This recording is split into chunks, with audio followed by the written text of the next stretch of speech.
بسم الله الرحمن الرحیم بسم اللہ الرحمن الرحیم۔ السلام علیکم ورحمۃ اللہ وبرکاتہ۔ امید ہے آپ تمام احباب خیر و عافیت سے ہوں گے۔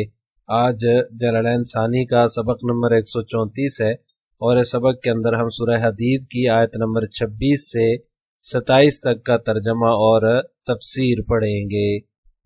پہلے آیات کا ترجمہ دیکھ لیں۔ وَلَقَدْ أَرْسَلْنَا نُوحًا وَإِبْرَاهِيمَ وَجَعَلْنَا فِي ذُرِّيَّتِهِمَا النُّبُوَّةَ وَالْكِتَابَ فَمِنْهُمْ مُهْتَدٍ وَكَثِيرٌ مِّنْهُمْ فَاسِقُونَ۔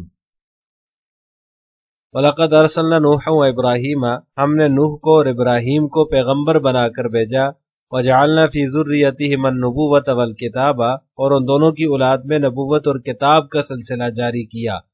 فَمِنْهُمْ مُهْتَدٍ وَكَثِيرٌ مِّنْهُمْ فَاسِقُونَ، پھر ان میں سے کچھ تو ہدایت پر آگے اور ان میں سے بہت سے لوگ نافرمان رہے۔ ثُمَّ قَفَّيْنَا عَلَىٰ آثَارِهِمْ بِرُسُلِنَا وَقَفَّيْنَا بِعِيسَىٰ ابْنِ مَرْيَمَ وَآتَيْنَاهُ الْإِنْجِيلَ وَجَعَلْنَا فِي قُلُوبِ الَّذِينَ اتَّبَعُوهُ رَأْفَةً وَرَحْمَةً وَرَهْبَانِيَّةً ابْتَدَعُوهَا مَا كَتَبْنَا عَلَيْهِمْ إِلَّا ابْتِغَاءَ رِضْوَانِ اللَّهِ فَمَا رَعَوْهَا حَقَّ رِعَايَتِهَا فَآتَيْنَا الَّذِينَ آمَنُوا مِنْهُمْ أَجْرَهُمْ وَكَثِيرٌ مِّنْهُمْ فَاسِقُونَ۔ ثُمَّ قَفَّيْنَا عَلَىٰ آثَارِهِمْ، پھر ہم نے ان کے پیچھے انہی کے نقش قدم پر برسولنا اپنے رسول اور پیغمبر بھیجے۔ وَقَفَّيْنَا بِعِيسَىٰ ابْنِ مَرْيَمَ، اور ان کے پیچھے عیسیٰ ابن مریم کو بھیجا۔ وَآتَيْنَاهُ الْإِنْجِيلَ، اور انہیں انجیل عطا کی۔ وَجَعَلْنَا فِي قُلُوبِ الَّذِينَ اتَّبَعُوهُ رَأْفَةً وَرَحْمَةً، اور جن لوگوں نے ان کی پیروی کی ان کے دلوں میں ہم نے شفقت اور رحم دلی پیدا کر دی۔ وَرَهْبَانِيَّةً ابْتَدَعُوهَا مَا كَتَبْنَا عَلَيْهِمْ، اور جہاں تک رہبانیت کا تعلق ہے وہ انہوں نے خود ایجاد کر لی تھی۔ مَا كَتَبْنَا عَلَيْهِمْ، ہم نے ان کو جو ہے وہ ان کے ذمہ واجب نہیں کیا تھا۔ إِلَّا ابْتِغَاءَ رِضْوَانِ اللَّهِ فَمَا رَعَوْهَا حَقَّ رِعَایَتِهَا، لیکن انہوں نے اللہ کی خوشنودی حاصل کرنا چاہی پھر اس کی ویسی رعایت نہ کی۔ فَمَا رَعَوْهَا حَقَّ رِعَایَتِهَا، ویسی رعایت نہ کی جیسی رعایت کرنے کا حق تھا۔ فَآتَيْنَا الَّذِينَ آمَنُوا مِنْهُمْ أَجْرَهُمْ وَكَثِيرٌ مِّنْهُمْ فَاسِقُونَ، غرض ان میں سے جو ایمان لائے تھے ان کو ہم نے ان کا اجر دیا اور ان میں سے بہت سے لوگ نافرمان ہی رہے۔ عزیز طلبہ، اللہ تبارک و تعالیٰ اس آیت میں یہ بیان فرما رہے ہیں کہ ہم نے حضرت نوح علیہ السلام اور حضرت ابراہیم علیہ السلام کو پیغمبر بنا کر دنیا میں بھیجا، اور پھر جو ہے وہ ان دونوں بزرگوں کی نسل میں نبوت اور کتاب کو جاری رکھا۔ جتنے بھی انبیاء آئے ہیں اور جتنی بھی آسمانی کتابیں آئی ہیں وہ سب انہی دونوں پیغمبروں کی اولاد میں آئی ہیں۔ یعنی حضرت نوح علیہ السلام کی جو اولاد میں وہ شاخ جو ہے وہ اس فضیلت کے ساتھ مخصوص تھی جس میں حضرت ابراہیم علیہ السلام تھے۔ بعد میں جتنے بھی انبیاء آئے ہیں وہ حضرت ابراہیم علیہ السلام ہی کی اولاد میں سے ہیں۔ ان کی اولاد کے بعد جب ان کے بعد ابراہیم علیہ السلام کے بعد جب ان کی اولاد میں رسول آئے تو ان کی امتوں میں سے بعض لوگ تو راہ راست پر آ گئے اور بعض لوگ جو ہے اور بہت سارے لوگ جو ہے وہ نافرمان رہے۔ انہوں نے جو ہے وہ انبیاء کی تعلیمات کا جو ہے وہ انبیاء کی تعلیمات کو جو ہے وہ قبول نہیں کیا اور اپنی مرضی چلائی۔ پھر ان کے بعد جو ہے وہ انبیاء جو ہے انہی کی اولاد میں آتے رہے۔ تمام رسولوں کی تعلیمات جو ہے وہ ایک ہی تھی۔ پھر آخر میں نبی کریم صلی اللہ علیہ وسلم تشریف لائے اور آپ صلی اللہ علیہ وسلم سے پہلے جو انبیاء بنی اسرائیل ہیں ان میں حضرت عیسیٰ علیہ السلام کا تذکرہ فرمایا۔ اس سے اگلی آیت میں وَقَفَّيْنَا بِعِيسَىٰ ابْنِ مَرْيَمَ، ہم نے عیسیٰ بن مریم کو جو ہے وہ نبوت عطا کی، اس کے بعد ان کو انجیل کتاب عطا کی اور ان کے دلوں میں جو ہے وہ شفقت، رحمت اور محبت اور نرمی پیدا کر دی۔ یعنی ایک دوسرے کے ساتھ جو ہے وہ محبت اور شفقت کا وہ برتاؤ کرتے تھے، مخلوق خدا کے ساتھ آپس میں بھی ایک دوسرے کے ساتھ وہ مہربانی سے پیش آتے تھے۔ بعد میں حضرت عیسیٰ علیہ السلام کی جو متبعین تھے، جو ان کے پیروی کرنے والے تھے، انہوں نے رہبانیت کو ایجاد کیا۔ یعنی کہ رہبانیت کا مطلب ہے دنیا کی لذتوں سے اپنے آپ کو الگ کر لینا، اس کو رہبانیت کہتے ہیں۔ یعنی کہ انہوں نے جو ہے وہ رہبانیت کو ایجاد کر لیا، اور جو ہے وہ حضرت عیسیٰ علیہ الصلوۃ والسلام کے آسمانوں پر اٹھائے جانے کے بعد جو ہے وہ انہوں نے اپنا ہی ایک جو ہے وہ نظام بنا لیا، خانقاہی نظام جس کو کہا جاتا ہے۔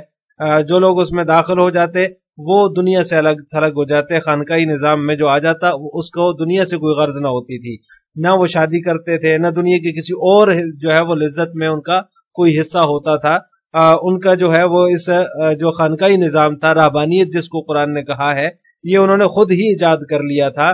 حضرت عیسیٰ علیہ الصلوۃ والسلام کے جو سچے پیروکار تھے، مختلف بادشاہوں نے ان پر جو ہے وہ بڑے ظلم کیے، بڑے ظلم ڈھائے، تو انہوں نے اپنے دین کو بچانے کے لیے، شروع میں اس کی ابتدا ایسے ہوئی، دین کو بچانے کے لیے انہوں نے جو ہے وہ شہروں سے دور رہنا شروع کر دیا، اور دنیا کی عام سہولیات جہاں پر نہیں ہوتی، یعنی ویرانے میں، ایسی جگہوں پہ جہاں پہ کوئی بھی سہولت میسر نہیں ہوتی، اور بعد میں انہوں نے آہستہ آہستہ اس کو عبادت سمجھ لیا، اور جو لوگ بعد میں اس میں شامل ہوئے ان کے پاس وسائل ہوتے بھی تو وسائل دستیاب ہونے کے باوجود وہ ان سے استفادہ نہ کرتے اور دنیا کی لذتوں سے اپنے آپ کو الگ کر لیتے۔ اس طرح ایک مشکل طرز زندگی جو ہے وہ انہوں نے اپنا لیا تھا۔ ما کتبنا علیہم، ہم نے ان کو جو ہے وہ اس طرح کا حکم نہیں دیا تھا۔ الا ابتغاء رضوان اللہ فما رعوا حق رعایتها، شروع میں تو انہوں نے رہبانیت کا طریقہ اللہ تعالیٰ کی خوشنودی کی خاطر جو ہے وہ اپنایا تھا، لیکن آگے چل کر پھر وہ اس کی پوری طرح رعایت نہیں رکھ سکے۔ یعنی کہ جس چیز کو اللہ تعالیٰ نے ان پر لازم ہی نہیں کیا تھا، انہوں نے اسے اپنے لیے لازم سمجھ لیا، حالانکہ دین میں اپنی طرف سے کسی ایسی بات کو لازم سمجھنا یہ جائز نہیں ہے جو اللہ تعالیٰ نے لازم نہ فرمائی ہو۔ اور دوسرا یہ کہ جو باتیں انہوں نے اپنے ذمے لازم کی تھی ان کو بھی وہ عملی طور پر پورا نہ کر سکے، ان کی پابندی نہ کر سکے، کیونکہ پابندیاں جو ہے وہ انسانی فطرت کے خلاف ہیں، اس لیے رفتہ رفتہ جو ہے وہ جو ان کا بشری تقاضے تھے وہ غالب آتے رہے، اور انہوں نے زور پکڑا مختلف ہیلوں بہانوں سے، یا پھر جو ہے وہ چھپ چھپا کر خفیہ طریقے سے وہ لذتوں میں پڑ گئے۔ نکاح پر بھی پابندی تھی، لیکن اس پابندی کی وجہ سے وہ بدکاری میں مبتلا ہوئے، اور جس مقصد کے لیے انہوں نے جو ہے وہ رہبانیت شروع کی تھی اس کی وہ رعایت پوری طرح نہیں کر سکے، اور سراسر اس میں وہ ناکام ہو کر رہ گئے۔ علامہ بغوی رحمہ اللہ تعالیٰ نے اپنی تفسیر کے اندر ایک روایت ذکر کی ہے کہ حضرت عبداللہ بن مسعود رضی اللہ تعالیٰ عنہ فرماتے ہیں کہ ایک دن میں آپ صلی اللہ علیہ وسلم کے ساتھ سواری پہ پیچھے بیٹھا ہوا تھا۔ آپ نے فرمایا اے ابن ام عبد، یہ ان کا جو ہے وہ ان کی کنیت تھی عبداللہ بن مسعود رضی اللہ تعالیٰ عنہ کی۔ ان سے فرمایا کہ تم جانتے ہو کہ بنی اسرائیل نے رہبانیت کہاں سے اختیار کی؟ تو انہوں نے عرض کیا اللہ اور اس کا رسول ہی بہتر جانتے ہیں۔ تو آپ صلی اللہ علیہ وسلم نے ارشاد فرمایا عیسیٰ علیہ الصلوۃ والسلام کے بعد ظالم بادشاہ جو ہے ان کا غلبہ ہو گیا، لوگ جو ہے وہ گناہوں میں لگ گئے، اہل ایمان جو تھے، جو حضرت عیسیٰ علیہ الصلوۃ والسلام کے سچے پیروکار تھے، وہ جو ہے وہ اس سے ناراض تھے، تو انہوں نے جو ہے وہ 3 بار جنگ کی ان ظالم بادشاہوں سے، لیکن وہ ہر مرتبہ شکست کھاتے گئے، اور جب ان میں سے تھوڑے سے باقی رہ گئے تو کہنے لگے کہ اگر اسی طرح مقابلہ کرتے رہے تو یہ لوگ بھی جو بچے ہوئے یہ بھی ختم ہو جائیں گے، فنا ہو جائیں گے، لہٰذا ہم زمین میں منتشر ہو جاتے ہیں، یہاں تک کہ اللہ تعالیٰ اس نبی کو بھیج دے جس کی آمد کا حضرت عیسیٰ علیہ الصلوۃ والسلام نے وعدہ فرمایا ہے۔ لہٰذا وہ پہاڑوں کے غاروں میں چلے گئے اور وہاں پر مختلف جگہوں پر غاروں میں جا کر رہنے لگے، اور رہبانیت انہوں نے اختیار کر لی۔ اس کے بعد آپ صلی اللہ علیہ وسلم نے یہ آیت وَرَهْبَانِيَّةً ابْتَدَعُوهَا مَا كَتَبْنَا عَلَيْهِمْ إِلَّا ابْتِغَاءَ رِضْوَانِ اللَّهِ یہ تلاوت فرمائی۔ تو لہٰذا اس طرح سے جیسے کہ روایت میں ہے، اس طرح سے رہبانیت کی ابتدا ہوئی ہے۔ شریعت میں جو احکامات تھے، جو حضرت عیسیٰ علیہ الصلوۃ والسلام کی شریعت تھی، ان احکامات سے بڑھ کر آگے انہوں نے اپنے لیے مشقتوں کا جو ہے وہ التزام کر لیا تھا، یعنی کہ ایسی چیزیں نکال لی تھی جن کا حکم اللہ کی طرف سے ما کتبنا علیہم اللہ کی طرف سے حکم نہیں تھا۔ اس میں وہ جو ہے وہ مختلف چیزیں تھی، جو ہے وہ نکاح بھی نہیں کرتے تھے، کھانے پینے اور پہننے میں بھی جو ہے انہوں نے بہت ہی کمی کر لی تھی، بہت تھوڑا سا کھاتے تھے جس سے صرف زندہ رہا جا سکتا ہے۔ پہاڑوں میں جو ہے وہ انہوں نے اپنے لیے عبادت گاہیں بنا لی، اپنے گرجے بنا لیے، وہیں پر وہ ان کی جو ہے وہ زندگیاں گزارنے لگے اور وہیں ان کی زندگی گزرنے لگی۔ اسی لیے قرآن نے ان کے اس عمل کو رہبانیت کہا ہے۔ تو اللہ تبارک و تعالیٰ نے اس کا حکم نہیں دیا تھا رہبانیت کا، یہ خود انہوں نے اپنے لیے اختیار کی تھی۔ شروع میں تو اللہ تعالیٰ کی رضامندی حاصل کرنے کے لیے یہ کیا تھا، لیکن پھر وہ اس کی رعایت نہیں کر سکے اور رفتہ رفتہ جو ہے وہ رہبانیت ان کے لیے جو ہے وہ مشکل بن گئی، اور وہ چھپ چھپا کر خفیہ طریقے سے وہ پابندیاں جو انہوں نے اپنے اوپر عائد کی ہوئی تھی ان کی خلاف ورزی کرنے لگے، اور جو ہے وہ اپنے آپ کو ان سے آزاد کرنے لگے۔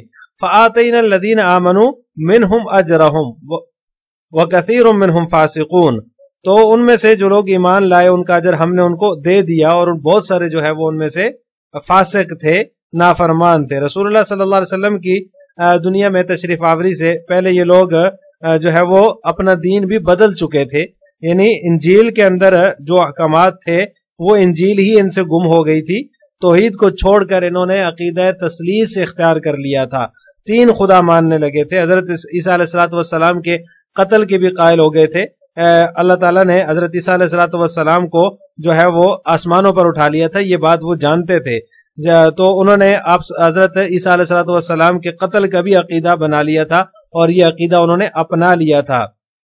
اور یہ عقیدہ اس لیے بنایا تھا انہوں نے کہ جو ہمارے گناہ ہیں ان گناہوں کا کفارہ ہے، کہ اللہ تعالیٰ نے حضرت عیسیٰ علیہ السلام کو جو ہے وہ سولی پر لٹکایا ہمارے گناہوں کے کفارے کے طور پر، تو انہوں نے جو ہے وہ اس طرح سے اپنا عقیدہ بنا لیا تھا، اس لیے قرآن نے کہا وَكَثِيرٌ مِّنْهُمْ فَاسِقُونَ، بہت سارے ان میں سے نافرمان تھے۔ اب ان آیات کی تفسیر جلالین ملاحظہ ہو، وَلَقَدْ أَرْسَلْنَا نُوحًا وَإِبْرَاهِيمَ وَجَعَلْنَا فِي ذُرِّيَّتِهِمَا النُّبُوَّةَ، بے شک ہم نے نوح اور ابراہیم علیہ السلام کو پیغمبر بنا کر بھیجا، اور ہم نے ان کی جو ہے وہ ذریت میں نبوت اور کتاب جاری رکھی۔ یعنی الکتب الاربعہ، کتاب سے مراد مصنف فرما رہے ہیں کہ چاروں کتب اس سے مراد ہیں، یعنی کہ گویا کہ الکتاب کے اوپر جو الف لام ہے یہ اس میں جنس کا ہے، یعنی کہ چاروں کتب اس سے مراد ہیں، التوراۃ والانجیل والزبور والفرقان۔ وہ چاروں کتابیں کون سی ہیں؟ تورات، انجیل، زبور اور قرآن کریم۔ فرقان قرآن کریم کا ہی نام ہے۔ فَإِنَّهَا فِي ذُرِّيَّةِ إِبْرَاهِيمَ، بے شک جو ہے وہ ابراہیم علیہ السلام کی ذریت میں ہی ہے یہ سب، یعنی جتنی بھی یہ کتابیں ہیں ان کی ذریت میں ہی آئی ہیں، ان کی اولاد میں ہی آئی ہیں۔ فَمِنْهُمْ مُهْتَدٍ وَكَثِيرٌ مِّنْهُمْ فَاسِقُونَ، ان میں سے جو ہے وہ کچھ تو راہ یافتہ ہوئے، ہدایت پا گئے، اور اکثر جو ہے وہ نافرمان ہی رہے۔ ثُمَّ قَفَّيْنَا عَلَىٰ آثَارِهِمْ بِرُسُلِنَا،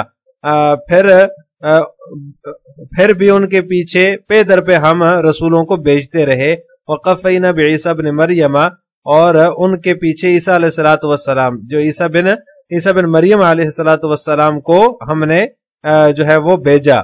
وَآتَيْنَاهُ الْإِنْجِيلَ، اور ان کو انجیل عطا کی۔ وَجَعَلْنَا فِي قُلُوبِ الَّذِينَ اتَّبَعُوهُ رَأْفَةً وَرَحْمَةً، اور ان کے ماننے والوں کے دلوں میں شفقت اور رحمت پیدا کی۔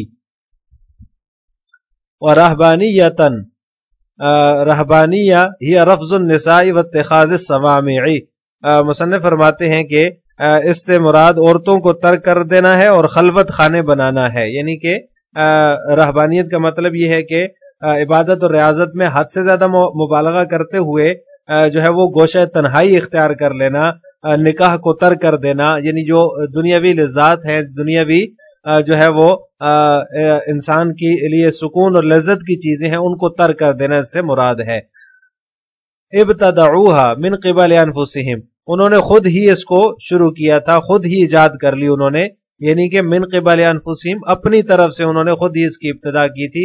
ما كتبنا علیہم ما امرناہم بها، ہم نے ان کو اس کا حکم نہیں دیا تھا۔ ما كتبنا کا مطلب ہے کہ ہم نے ان کو اس کا حکم نہیں دیا تھا۔ الا لیکن فعلوها، الا مگر یہ کہ انہوں نے اس کو کیا، یعنی کہ انہوں نے اس کو اختیار کیا رہبانیت کو، ابتغاء رضوان اللہ، رضوان مرضات اللہ، رضوان سے مراد اللہ تعالیٰ کی رضا ہے، اللہ تعالیٰ کی رضا جوئی کے لیے انہوں نے اختیار کیا۔